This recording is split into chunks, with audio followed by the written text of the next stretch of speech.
Picture the sensory reality of a very specific moment. It is 4 o'clock in the morning on June 4th, 1896, in the middle of the night. We are in Detroit, Michigan, and the city is entirely dark and completely silent, with a light cold rain falling. But inside a tiny, cramped little brick shed behind a home on Bagley Avenue, a 32-year-old engineer is running on pure, unadulterated adrenaline.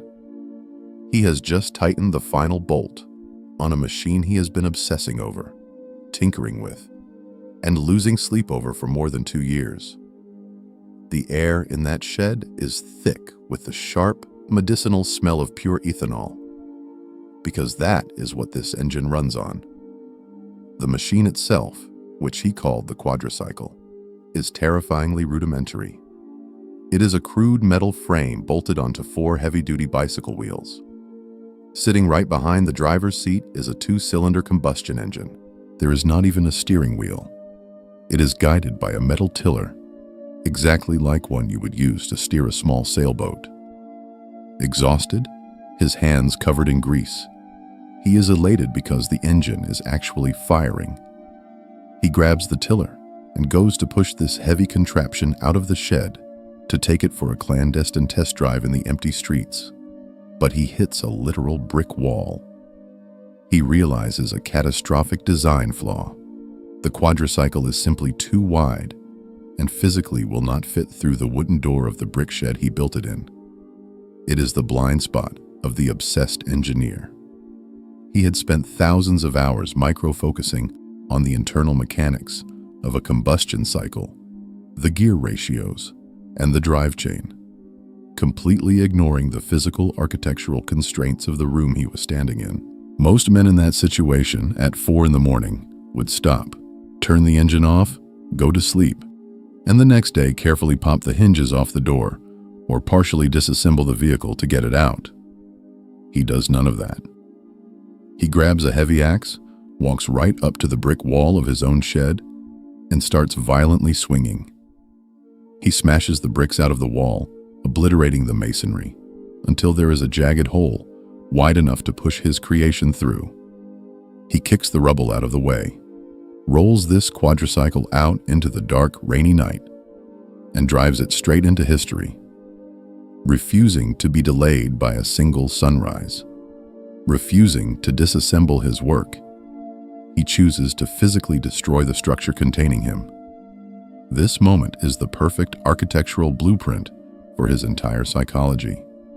He approached every obstacle in his life with that exact same axe, whether it was the limits of human labor, the laws of economics, or the boundaries of nature itself. Welcome to Legendary Lives Unveiled. Today, we are bringing you on an audio journey into the complete, intensely complex life of the man holding that axe, Henry Ford. Our mission today is to map the total architecture of this man's life, tracking how a farm boy who absolutely detested the physical reality of farming ended up engineering the modern industrial world. We have pulled together historical analyses, archives from the Henry Ford Museum, biographical accounts, and exhaustive industrial records to give you the full, unvarnished picture of his unparalleled triumphs, his intense contradictions, and the historical debris he left in his wake. If you want to continue uncovering the brutal and brilliant mechanics of history, make sure to like this video, subscribe to the channel, and share it with a fellow history buff. To understand the industrialist who paved the world, you must understand the specific environment he was desperate to pave over. Henry Ford was born on July 30th, 1863, in Springwells Township, Michigan, onto a prosperous working family farm. As the eldest son of William and Mary Ford, the generational expectation for him was carved in stone. He was the heir supposed to inherit those acres, work the soil, and carry on the agrarian tradition. But he possessed a profound, almost cellular hatred for it.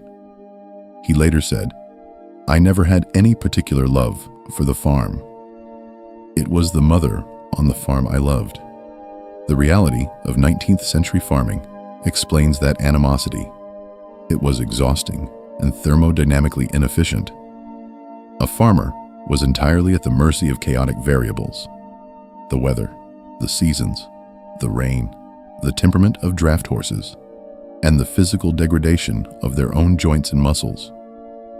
Ford looked at a man walking behind a horse-drawn plow and did not see a romantic pastoral connection to the earth. He saw a massive, chaotic misallocation of kinetic energy in a broken system. Young Henry was not merely a destined genius placed on Earth to invent the automobile. He was a desperate kid trying to engineer an escape hatch from the back-breaking manual labor of the 1870s. His brain was desperately seeking out systems of control, predictability, and precision to counteract the chaos of the farm. He found that in horology, the study of timekeeping and watchmaking, when he was 15, his father gifted him a pocket watch. Rather than carrying it around, Henry immediately pried the casing open and took it completely apart to understand the escapement mechanism, how the mainspring held and released kinetic energy, and how the tiny brass gears interlocked. He taught himself to put it all back together perfectly, eventually becoming the unofficial watch repairman for the entire surrounding farming community. Consider the physical dexterity required. His daily life involved shoveling manure, chopping wood, and wrestling plows.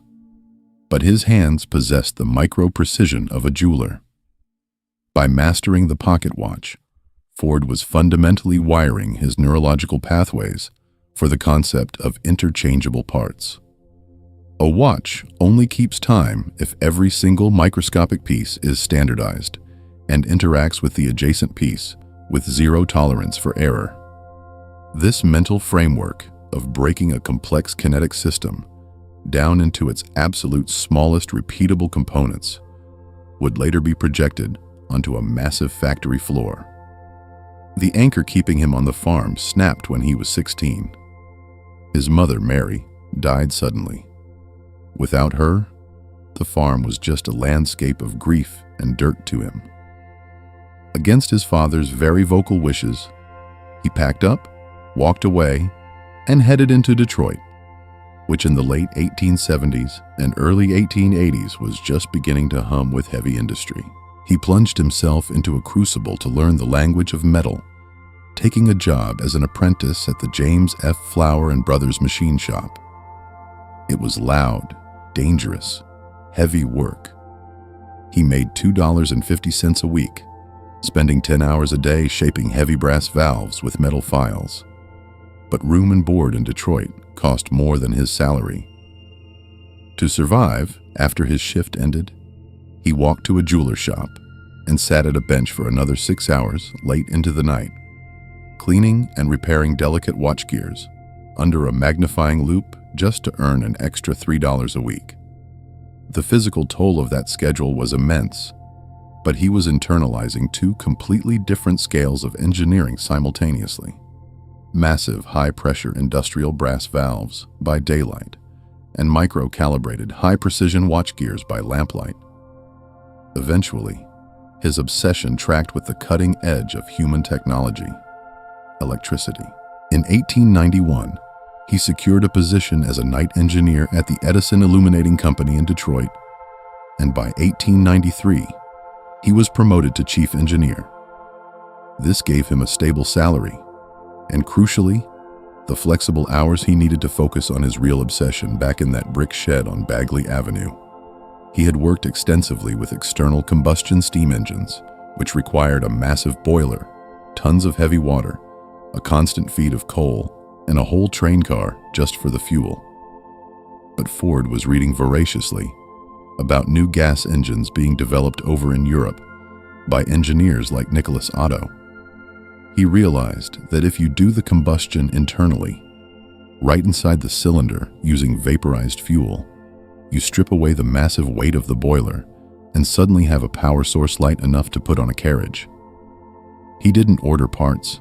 He scavenged, machined, and willed the quadricycle into existence.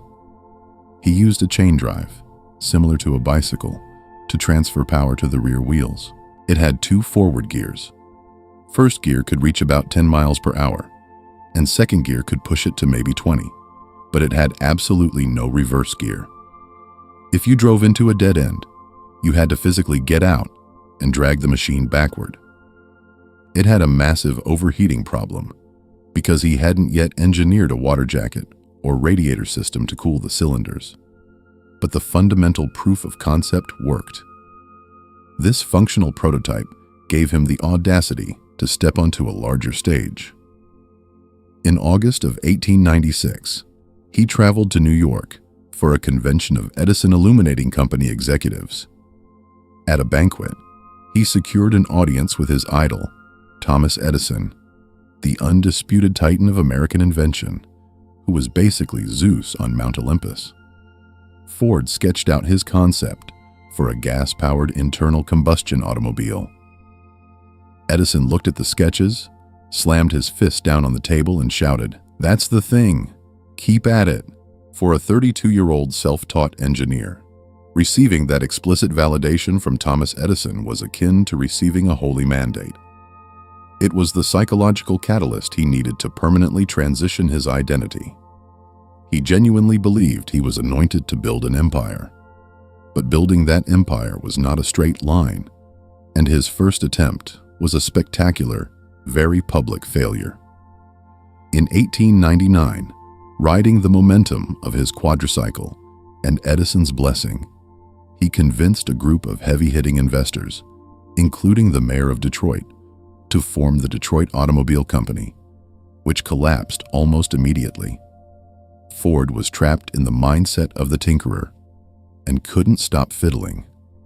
They managed to produce maybe 20 delivery wagons that were heavy, poorly manufactured, and astronomically overpriced. Instead of finalizing a design and standardizing production to lower costs, Ford was constantly on the factory floor, taking things apart, changing the bore of a cylinder, and adjusting the suspension. The investors burned through their capital, lost patience, and dissolved the company in early 1901. Out on the street, with a highly publicized corporate bankruptcy attached to his name, Ford realized the wealthy elites of Detroit were not going to hand him more money based on blueprints. He needed undeniable, visceral proof that his engineering was superior, so he pivoted entirely to racing. In the early 1900s, automobiles were widely viewed as dangerous, unreliable toys for eccentric rich people. To prove a machine was durable, you had to run it at its absolute physical limit. Ford built a 26-horsepower race car and, in October 1901, entered a high-profile race at a dirt track in Grosse Pointe, Michigan. Driving his own machine, he actually beat his opponent, Alexander Winton, the reigning national racing champion and a major automobile manufacturer. Winning that specific race against that specific opponent instantly erased the stigma of his bankruptcy, proved his underlying mechanical genius, and attracted a fresh syndicate of investors, leading to the creation of his second venture, the Henry Ford Company. But the exact same dynamic played out again. The new investors wanted a practical, lightweight passenger car they could manufacture and sell, but Ford, completely intoxicated by the speed and adulation of the racetrack, completely ignored it. He poured the investors' money into designing an even faster, more massive race car. Furious that he was treating their capital as a slush fund for a dangerous hobby, the board brought in a highly respected, disciplined engineer named Henry Leland to supervise Ford and get the factory in order. Ford's need for absolute dictatorial control was non-negotiable. He could not handle being under the supervision of another man and considered Leland's appointment a profound insult. Ford straight up quit his own namesake company, walking away and declaring he would never again put himself under the orders of a board of directors. Leland took the remnants of that factory, reorganized it with incredible precision, and transformed it into the Cadillac Automobile Company. Ousted once more, Ford still had the massive, terrifying race car he named the 999. It had a massive 18.9-liter four-cylinder engine, no hood, no bodywork, and just an engine mounted to a frame with a single seat for the driver. It was basically a missile, so powerful and vibrating so violently that Ford himself was too nervous to drive it at top speed. They hired a fearless bicycle racer named Barney Oldfield, and in January 1904, Ford took the 999 out onto the massive, perfectly flat, thick frozen ice of Lake Street, Clare.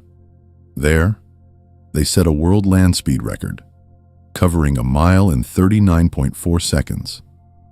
Sitting completely exposed on a vibrating engine block, sliding over ice at over 90 miles per hour, with no seat belts or roll cages, the driver would have been dead instantly if a tire blew or the steering linkage snapped. But as a PR mechanism, it was flawless, generating headlines across the country and making his name synonymous with absolute mechanical superiority. Those early failures provided Ford with a crucial, painful education in supply chain mechanics. During those first two companies, he operated like an assembler, relying on a fragmented network of outside suppliers, buying wheels from a carriage maker, gears from a machine shop, and engine blocks from the Dodge brothers. He realized this was a massive, unmanageable bottleneck. If a supplier had a strike or parts arrived with tolerances off by a millimeter, his entire factory ground to a halt. This deep frustration planted the seed for his lifelong obsessive pursuit of total vertical integration. He internalized the reality that to achieve true efficiency, he had to eliminate the middleman and control the origin of every single component. And with that hard-earned knowledge, the foundation was finally laid for a machine that would alter the physical topography of the entire planet. Armed with the leverage of his speed records and the hard lessons of his previous failures, Henry Ford founded his third and final iteration in June 1903, the Ford Motor Company. He started it with remarkably little capital, possessing just $28,000 in cash. His financial backers this time included a local Detroit coal dealer named Alexander Malcolmson and the very mechanics who had been supplying his engines, John and Horace Dodge. Exercising immense discipline, they methodically worked their way through the alphabet of engineering, producing the Model A, the Model C, the Model F, and the Model N. With each iterative step, they rigorously tested different engine placements, different wheelbases, and what the consumer market could actually afford. They refined this process until October 1908, when they struck the absolute mother lode, the Model T, the machine that would become affectionately known worldwide as the Tin Lizzie. Ford articulated a radical, specific vision for this machine, stating, "I will build a motor car for the great multitude. It will be large enough for the family, but small enough for the individual to run and care for." He aimed his crosshairs squarely at the American farmer. To comprehend why the Model T succeeded so profoundly, one must look at the physical terrain of America in 1908. The roads connecting rural America were abysmal. They were deeply rutted dirt wagon paths that turned into impassable mud bogs when it rained, and frozen, jagged rock trails in the winter. If a driver took a heavy, ornate, European-style luxury car onto those roads, they would snap an axle or destroy the suspension within a single mile. Therefore, the metallurgy of the Model T was arguably its most important feature. Ford utilized a specific alloy known as vanadium steel. The story goes that at a race in Florida around 1905, Ford examined the wreckage of a crashed French race car, picked up a piece of a valve stem, and noticed it was incredibly light yet remarkably strong. He had it analyzed and discovered it contained vanadium. Adding vanadium to the steel smelting process tightens the crystalline structure of the metal, producing an alloy that possesses a much higher tensile strength than standard steel, while remaining surprisingly lightweight and, crucially, somewhat flexible. It could bend instead of breaking, absorbing shock without shattering. By engineering the Model T with vanadium steel and massive ground clearance, Ford built a vehicle capable of navigating the horrific topography of rural America. It was essentially a lightweight tractor that a farmer could take to church on Sunday. Yet, a brilliant design is utterly useless if it cannot be produced at scale. Up until this precise point in history, manufacturing an automobile was fundamentally a project, approached the same way a contractor builds a house. The dominant method was stationary assembly, where a heavy metal chassis would be placed on sturdy sawhorses in the middle of a factory floor. Teams of highly skilled craftsmen, master mechanics, woodworkers, and leather upholsterers would gather around that single chassis and build it from the ground up. They painstakingly hand-fit each bespoke part, filing down a gear here and adjusting a bracket there until the car was complete. Under that artisanal system, it took 12.5 hours to build a single automobile, and because it took so long, labor costs were astronomical, keeping the final price of the car astronomically high. Ford, working closely with brilliant production engineers like Charles Sorensen and Joseph Galam, realized they had to completely destroy the project model and transition into a process. The conceptual breakthrough came from a rather gruesome inspiration: the highly efficient, continuous flow industries of the massive slaughterhouses and meatpacking plants of Chicago, like Swift and Armour. In those facilities, the carcass of a cow or pig was hung on a hook attached to an overhead trolley. As it moved continuously down the line, each stationary worker performed one specific, repeatable cut with a knife. It was a highly efficient disassembly line, and Ford recognized he could reverse the polarity and use a moving line to assemble a machine. They leaned heavily into the principles of Frederick Taylor's scientific management, specifically utilizing motion studies. Engineers literally stood behind workers with stopwatches, timing exactly how many seconds it took a man to reach into a bin, grab a bolt, and attach it to the frame. They analyzed the kinetic movement of the human body and ruthlessly eliminated any wasted motion. In 1913, at the new, massive Highland Park plant, they officially introduced the moving assembly line. They fractured the complex artisanal process of building a Model T into 84 highly specific, distinct, and endlessly repeatable microsteps. At its inception, it was almost comically rudimentary. They literally attached a heavy rope to a car chassis, hooked the rope to a mechanized winch, and physically dragged the chassis across the factory floor. The workers no longer moved around the car. They stood rooted in one precise spot, and the work was mechanically brought to them. The factory no longer required a master mechanic who understood the entire combustion cycle. It only required a man whose sole responsibility in life was to drop a specific gear into a specific casing, tighten 2 bolts, and wait 24 seconds for the next casing to slide in front of him. The compounding mathematical results were staggering. By mechanizing the flow of work, the time required to build a single Model T plummeted from 12.5 hours to an unbelievable 93 minutes. The economies of scale hit the market like a tidal wave. Because the labor time per car dropped so drastically, the cost to build the car plummeted. In 1908, a Model T cost $850, but as the assembly line accelerated into the 1920s, the price kept dropping to $500, then $400, eventually bottoming out at less than $300. Ford ultimately produced and sold over 15 million Model Ts, completely saturating the globe. This relentless pursuit of line speed explains one of his most famous attributes. Any customer can have a car painted any color that he wants, so long as it is black. Many historically frame this as evidence of his dictatorial aesthetic, but the chemistry of the factory floor dictates that aesthetics had absolutely nothing to do with it. If cars are rolling off the line every few minutes, they cannot pile up at the end of the line, waiting a week for the paint to dry. Ford's engineers discovered a specific compound known as Japan Black, an asphaltum-based enamel utilizing gilsonite that baked to a hard, durable finish incredibly rapidly when exposed to heat.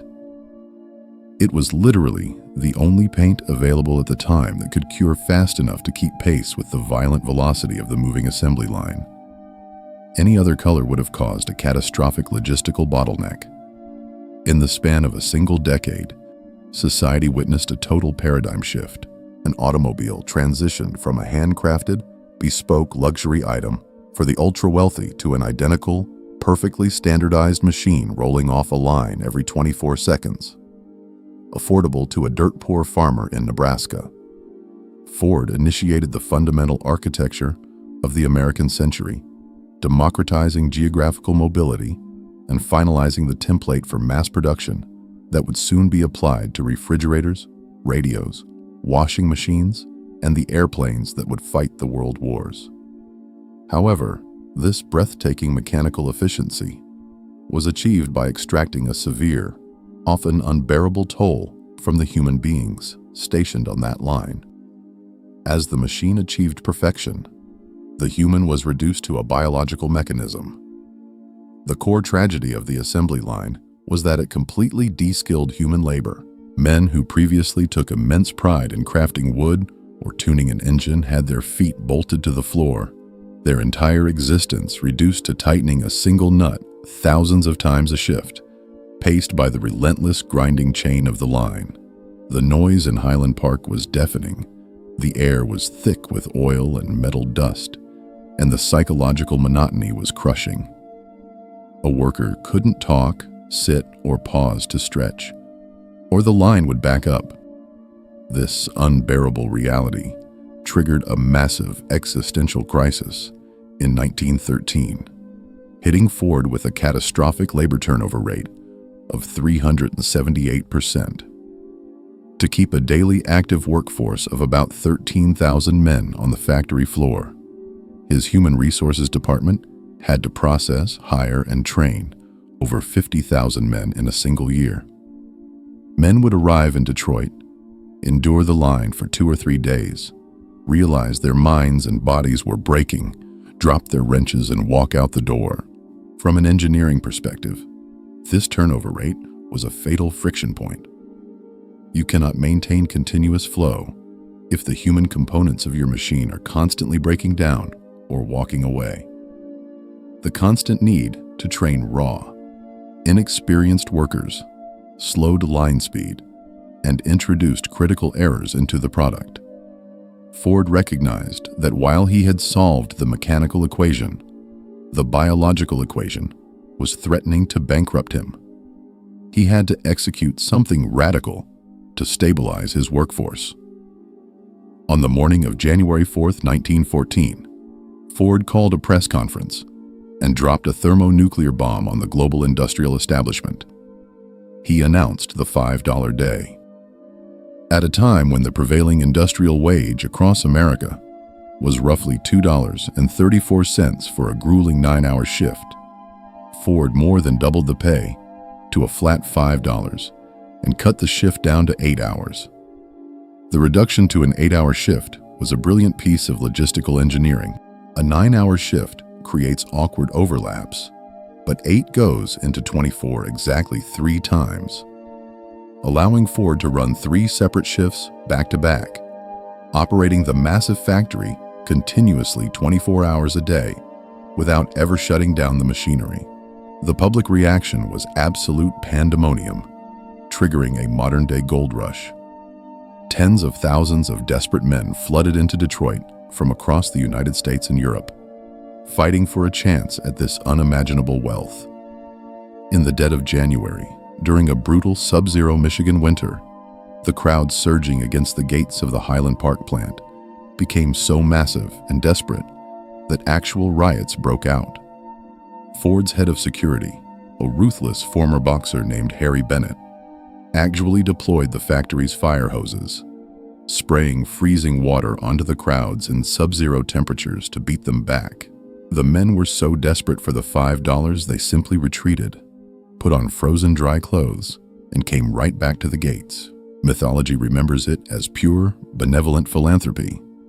But the reality of the $5 day contained a highly conditional, very sharp catch.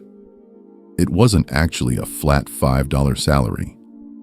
The workers' base pay remained exactly the same at $2.34. The remaining $2.66 was legally classified as a profit-sharing bonus, and receiving it was entirely contingent upon how the worker conducted their personal private life outside the walls of the factory. To enforce this, Ford established the Sociological Department, initially directed by John R. Lee, and later by an Episcopal clergyman named S.S. Marcus, functioning essentially as a corporate intelligence agency. Ford deployed an army of over 100 investigators, often carrying badges directly into the private homes of his employees, with the explicit mandate to verify they were living right before authorizing the bonus. Living right was a strict codification of Ford's own rigid, middle-class Protestant moral values. Investigators had the authority to show up unannounced, inspect the physical cleanliness of the home, demand to see personal bank books to ensure the worker was depositing savings, and penalize anyone found drinking heavily at the local saloon. They interviewed neighbors to ensure marital relations were stable, and strictly forbade the practice of taking in boarders, a standard survival tactic for many immigrant families trying to generate extra cash. Ford viewed boarders as overcrowded and unsanitary, and immigrant workers were heavily pressured to attend the Ford English School to assimilate. If an immigrant worker was just trying to hustle and make ends meet with a boarder, they were given a probationary period, usually 6 months, to conform. They had to kick the boarder out, clean the house, and show a bank balance. If they failed to reform within that window, they didn't just lose the $2.66 bonus, they were fired entirely. It was the extreme distillation of trading personal privacy and autonomy for economic security. Historically termed welfare capitalism, it was profoundly paternalistic, but it must be viewed through Ford's engineering lens. He viewed his massive factory as a single complex machine, and the human workers as biological gears within that machine. Just as an engineer knows you must keep a steel gear clean and well-oiled so it doesn't seize up, Ford believed you had to keep the human worker clean and well-oiled at home. An employee deeply hungover, exhausted from arguing with his spouse, or crippled by debt, was a degraded component who would slow the line and drag down the efficiency of the entire factory. It strips away the illusion of philanthropy. It was calculated, cold-blooded industrial maintenance applied to human beings. But this calculated move also triggered a macroeconomic explosion. By paying his workforce $5 a day, Ford fundamentally seeded the American middle class. He recognized a revolutionary concept. A worker is also a consumer. If he paid his thousands of men a high enough wage, they could suddenly afford to purchase the very Model Ts they were assembling. He closed the loop, literally financing his own consumer market. He created the blueprint for consumer capitalism, while simultaneously pioneering one of the most invasive systems of corporate surveillance ever implemented. As the Model T became a global phenomenon into the 1920s, Ford accumulated wealth on a nearly incomprehensible scale. With that limitless capital and absolute success, his ego metastasized, leading to a dangerous psychological shift. He genuinely began to believe that the specific engineering mindset he used to standardize the automobile could be applied to solve literally any macro problem on the planet. Psychologists might categorize it as a massive extrapolation error or simply a God complex. Henry Ford assumed that the chaotic variables of human behavior, international geopolitics, and complex biological ecosystems could be standardized and controlled just as easily as you can standardize a steel chassis on a conveyor belt. In 1915, as World War I erupted into a meat grinder of trenches, Ford, a vocal pacifist, was appalled by the industrialized slaughter. Instead of engaging in traditional diplomacy, he essentially tried to mass-produce peace. He chartered a massive ocean liner, the Oscar II, filled it with a haphazard delegation of American pacifists, suffragettes, college students, and journalists, and set sail straight into a war zone. His publicly stated goal was to use this citizen delegation to negotiate an end to the war and get the boys out of the trenches by Christmas. He truly believed he could apply the rational, linear logic of a Detroit factory floor to the deeply entrenched, violently irrational, centuries-old blood feuds of European empires. The reality of the expedition was a humiliating disaster.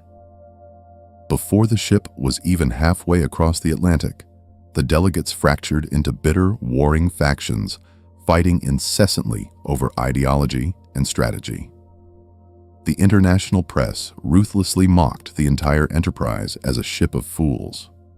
Ford himself contracted a cold, became entirely disillusioned by the bickering of his own delegates, and abandoned the mission shortly after the ship docked in Norway, quietly sailing back to the United States alone.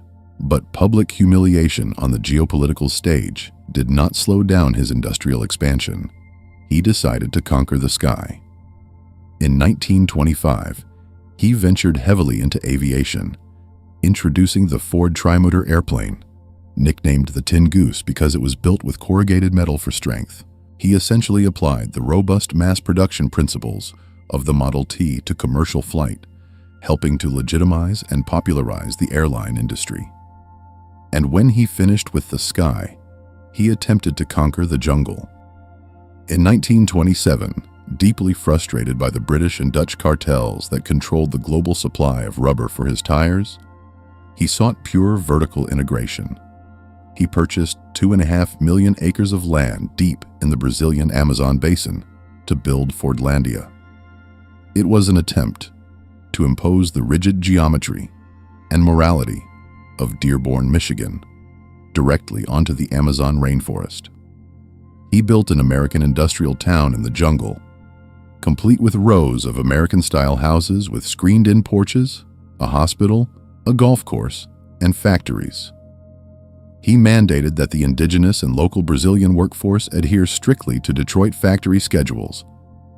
Working through the blistering heat of the midday sun, he banned alcohol in the town and tried to force the workers to eat American-style diets in the cafeterias. He approached the agriculture with the exact same rigid mentality, which was the fatal biological error.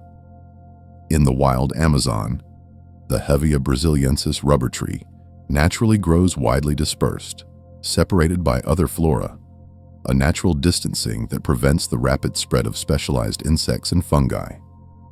But Ford's managers, using the logic of the assembly line, planted the rubber trees in tightly packed, perfectly straight rows to maximize harvesting efficiency, creating a monoculture. The jungle rebelled immediately.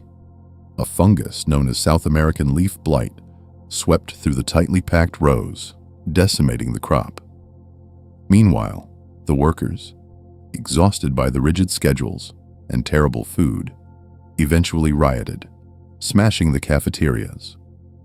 Fordlandia became a monumental multi-million-dollar ruin, and Ford never once visited the site himself. He tried to engineer nature, and nature easily defeated him. At the exact same time he was trying to ruthlessly bulldoze the Amazon into a factory, he was spending a fortune trying to freeze American history in amber. In 1929, he dedicated Greenfield Village and the massive Henry Ford Museum in Dearborn, Michigan. His approach to preservation was as absolute as his approach to manufacturing. He literally purchased his own childhood farmhouse, had it carefully dismantled, moved to Greenfield Village, and perfectly reconstructed. He obsessed over the interior details, reportedly searching for years to find the exact pattern of a ceramic dish his mother used to own. He also tracked down his original 1896 quadricycle, the very machine he smashed the shed wall for, and bought it back for $65 so he could display it. This is one of the most profound psychological paradoxes in American history. In a famous 1916 newspaper interview, Ford stated bluntly that history is more or less bunk and tradition. Yet a little over a decade later, he was pouring millions of his vast fortune into creating a sprawling physical monument dedicated exclusively to history. He spent his entire youth desperately running away from the agrarian farm life because he hated the physical labor, and spent his prime adult years inventing and mass-producing internal combustion machines that permanently eradicated the traditional horse-drawn agricultural society. Then, in his twilight years, seemingly struck by immense nostalgia for the simpler, slower-paced world he himself had just destroyed, he built a museum to perfectly preserve it. As we move into the final acts of Ford's life, the historical records outline a period where the intense need for control manifests in deeply destructive ways. The documentation reveals a man wielding immense global influence, using that leverage to broadcast prejudice and maintain absolute dominance over both his family and his workforce. In 1918, Ford purchased a local weekly newspaper called the Dearborn Independent. Beginning in 1920, he utilized this paper as a megaphone to publish a relentless series of articles promoting virulent anti-Semitic conspiracy theories, accusing Jewish people of controlling global finance, orchestrating wars, and corrupting American culture. The reach of these publications was massive, as Ford required his nationwide network of automobile dealerships to distribute the newspaper, pushing its circulation into the hundreds of thousands. The articles were eventually compiled into a multi-volume set titled The International Jew. Because Ford was one of the wealthiest and most famous industrialists on the planet, his endorsement of these conspiracies lent them a dangerous veneer of legitimacy, and the texts were widely translated and distributed internationally, causing profound historical damage. Within his own family structure, historical accounts detail a pattern of severe psychological abuse directed at his only son, Edsel Ford. In 1919, Henry named Edsel the president of the Ford Motor Company, but the title was a hollow facade, as Henry maintained absolute tyrannical control over every major decision. Edsel was a highly capable, forward-thinking executive who recognized that consumers no longer just wanted the bare-bones utility of the Model T. They wanted styling, comfort, and aesthetic design. Edsel successfully pushed for the acquisition of the Lincoln Motor Company to enter the luxury market, but Henry viewed Edsel's refined tastes and collaborative management style as profound weakness, actively undermining him, frequently humiliating his own son in front of other executives, and countermanding his orders just to demonstrate who truly held power. A specific incident illustrates the cruelty of this dynamic. Edsel had initiated a huge project to construct a new set of coke ovens and an administration expansion at the River Rouge plant, and contractors had dug a massive, gaping excavation hole in the ground for the foundation. When Henry discovered the project, which he hadn't explicitly approved, he ordered the construction halted immediately and forced the crews to completely fill the massive hole back in with dirt just to make a point. Henry then deliberately structured Edsel's daily routine so that his son had to physically walk past that filled-in patch of dirt every single day, a physical, unavoidable monument to his father's absolute dominance and his own subjugation. The medical and historical consensus points to the severe toll this psychological environment took on Edsel, who developed severe stomach ulcers, which eventually progressed to stomach cancer. Edsel died tragically premature in 1943 at the age of 49, and many close associates openly attributed the acceleration of his physical decline to the relentless, inescapable stress inflicted by his father. That need to crush any challenge to his authority extended directly to the factory floor. By the 1930s, the Great Depression had ravaged the American workforce. The brutal speed of the assembly line had increased, and the United Auto Workers Union was gaining massive momentum. By early 1937, massive competitors like General Motors and Chrysler capitulated and signed contracts officially recognizing the union. But Henry Ford completely refused, becoming the very last major automotive holdout. To maintain this anti-union fortress, Ford escalated the tactics of his service department, firmly under the control of the ruthless Harry Bennett, morphing it far beyond the paternalistic home inspections of the old sociological department into a private, heavily armed corporate militia. Bennett employed a massive network of spies on the factory floor to identify union sympathizers, utilizing intimidation, firings, and physical violence to crush organizing efforts. The violence peaked on May 26, 1937, in an event permanently recorded in labor history as the Battle of the Overpass. UAW organizers, including a prominent young leader named Walter Reuther, obtained a permit to peacefully hand out pro-union handbills to the massive shift of workers leaving the River Rouge plant on the pedestrian footbridge over Miller Road. As they stood there, a large squad of Bennett's service department men, many recruited from local gangs and boxing gyms, approached without provocation and launched a vicious, coordinated physical assault right in front of everyone. They severely beat Reuther, repeatedly throwing him down the concrete stairs, and pulled the coat of another organizer, Richard Frankenstein, up over his head to trap his arms, beating him mercilessly and leaving him bloodied on the concrete. But Bennett's men made a critical tactical error.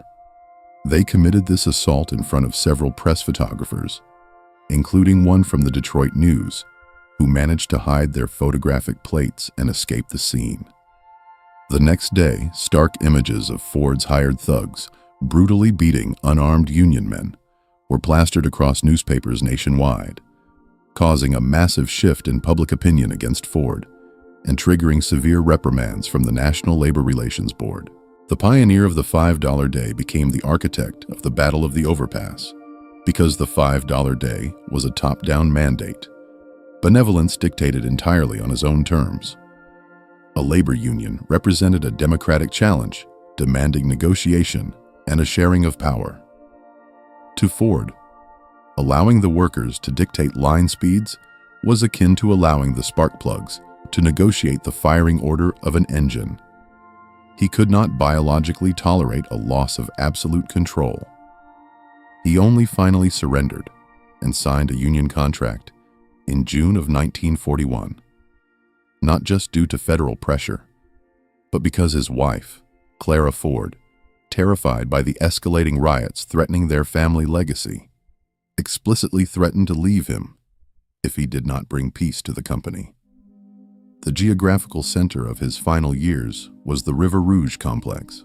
If Highland Park was his conceptual masterpiece, the Rouge was the ultimate physical manifestation of his need for total control. The largest integrated factory in human history, functioning as a massive mechanized digestive system. Achieving total vertical integration, Ford owned the vast iron ore mines in the Mesabi Range of Minnesota, the deep coal mines in Kentucky, and expansive timber forests in Michigan.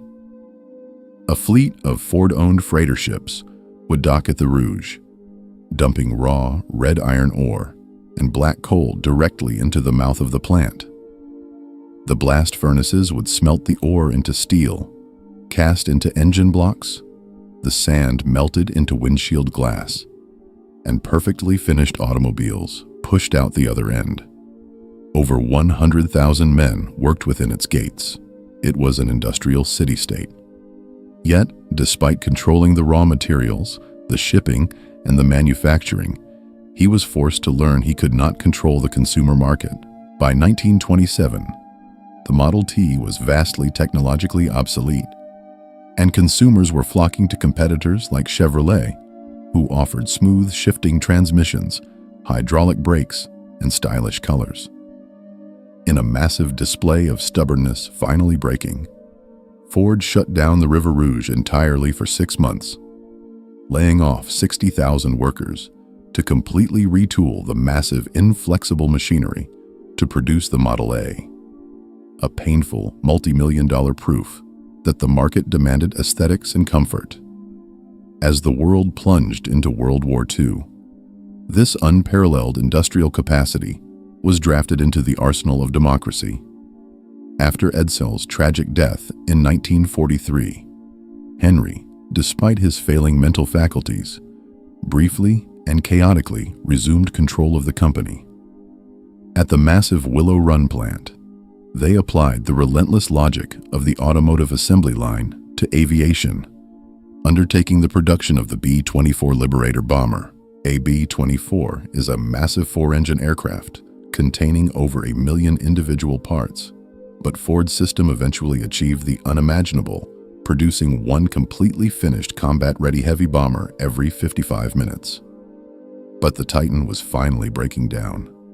Henry suffered a severe, debilitating stroke in 1945, leaving him mentally and physically incapacitated.